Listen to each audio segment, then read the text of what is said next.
इंसान ने जब से तरक्की की है उस वक्त से वो अपनी जमीन को बर्बाद भी कर रहा है। वो दिन दूर नहीं जब हमें अपनी जमीन से किसी और सियारे पर मुंतकिल होना पड़ेगा, लेकिन इसके लिए जमीन जैसे ही किसी और सियारे की जरूरत है। लेकिन दिक्कत ये है कि ऐसा सियारा मिलेगा कहाँ। हमारे करीब करीब जमीन जैसा माहौल रखने वाला सियारा नहीं है जहाँ पानी हो, ऑक्सीजन हो, जहाँ इंसान रह सके। इसलिए साइंसदान ऐसा सियारा ढूंढने में सालों से कोशा हैं और इस वसी कायनात में ऐसे चंद सियारे ढूंढ निकाले हैं जो जमीन जैसा माहौल रखते हैं। अब इन सियारों पर पहुंचा कैसे जाए, ये एक और चुभता हुआ सवाल है।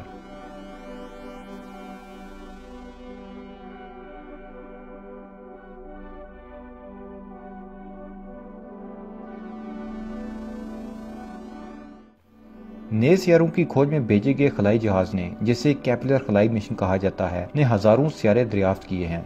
केपलर खलाई मिशन के दरियाफ्त करदा सियारों की मजमूई तादाद 4034 हो गई है, जिनमें से 2335 की बतौर सियारा तस्दीक हो चुकी है। इस मिशन के तहत जमीन से मुशाबत रखने वाले 30 सियारे भी दरियाफ्त किए जा चुके हैं। अमरीकी खलाई तहकीकाती इदारे नासा ने एक नए निज़ाम शमसी की दरियाफ्त का ऐलान किया है, जिसमें 7 सियारे मौजूद हैं जो हमारे सूरज से कई गुना छोटे एक सितारे के गिर्द गर्दिश कर रहे हैं। दरियाफ्त होने वाले इन 7 सियारों में से कम 3 ऐसे हैं जिन पर साइंसदानों के मुताबिक जिंदगी की इर्तिका के लिए साजगार हालात मौजूद हो सकते हैं। चिली में मौजूद ट्रिपियस दूरबीन का इस्तेमाल करते हुए साइंसदानों ने मई 2016 में इस नए निज़ाम शमसी के 3 सियारे दरियाफ्त किए थे, जिसके बाद नासा की कई जमीनी दूरबीनों ने इस निज़ाम शमसी का जायजा लेना शुरू किया, जिसके बाद यहाँ मजीद सियारे दरियाफ्त हुए।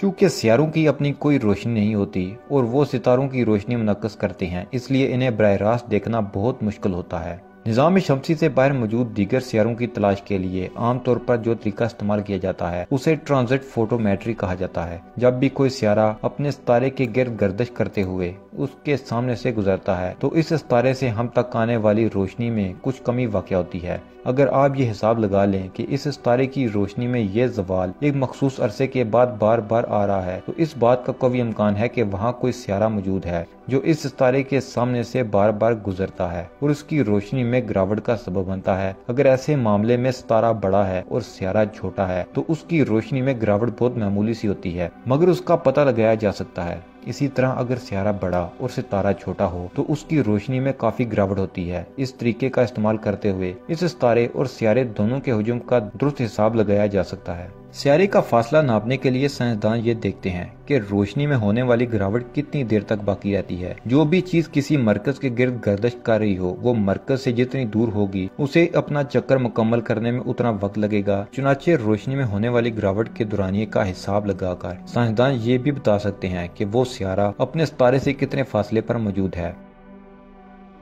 क्या इन सियारों पर पानी मौजूद हो सकता है? इस सवाल का जवाब फिल वक्त हमारे पास मौजूद नहीं है, लेकिन साइंसदानों का मानना है कि ऐसा मुमकिन है। किसी भी सियारे पर माया पानी की मौजूदगी के लिए जरूरी है कि वो सियारा अपने सितारे से इतना करीब हो कि ना तो पानी हिद्दत की वजह से बखरात बनकर उड़ जाए और ना ही इतना दूर हो कि पानी बर्फ में तब्दील हो जाए। हमारी जमीन की तरह नए दरियाफ्त शुदा सियारे अपने सितारे से इतने फासले पर मौजूद हैं कि वहाँ माया पानी मौजूद हो सकता है।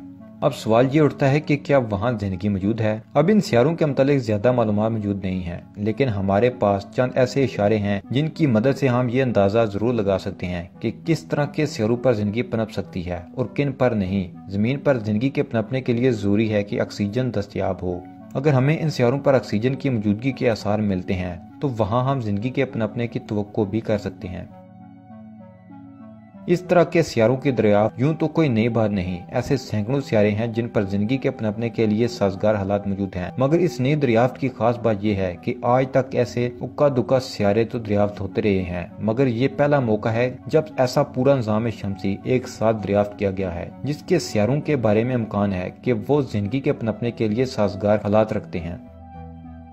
नाज़रीन मोहतरम, इंसान की तारीख कभी भी पुरानी नहीं होती, वो बस नया रुख लेती है। हो सकता है कि कुछ दहाइयों बाद इंसान इस काबिल हो जाए कि वो खुला में तेज रफ्तारी से सफर कर सके, तब हमें शायद पनाह के लिए इन सियारों की जरूरत भी हो और तब हम खुला में मुख्तलिफ सियारों के दरमियान सफर भी करें। उस वक्त बहुत से लोग इन सियारों पर मुंतकिल होकर मुस्तकिल रहाइश भी इख्तियार कर लेंगे।